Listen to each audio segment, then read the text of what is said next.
रामकृष्ण हरी. आज एकादशी आहे. त्यानिमित्त आळंदीमधील ज्ञानेश्वरी मंदिरामध्ये आज रांगोळी करणार आहोत. पहिल्यांदा दर्शन घेऊयात. इथं आल्यानंतर 33 कोटी देवांचं दर्शन झाल्याचा आनंद मिळतो. यानंतर केंद्रे महाराजांचं मी दर्शन घेतलं.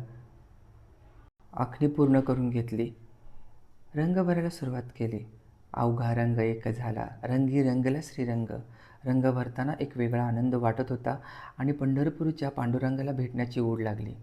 रंगांची रंगसंगती करताना एक विलक्षण आनंद वाटत होता. वारकऱ्यांचा आनंद हा शब्दात व्यक्त करता येत नाही, तो खरा आहे. अक्षरलेखन करून घेतलं. नक्षीकाम करायला सुरुवात केली. रेषा मारून घेतल्या. सर्परेषा करत गेलो. नक्षीकाम करून रांगोळी पूर्ण झाली. तुम्हाला रांगोळी कशी वाटली नक्की कमेंट करून सांगा आणि अशाच रांगोळीसाठी आपल्या इंस्टाग्राम चॅनलला फॉलो करा.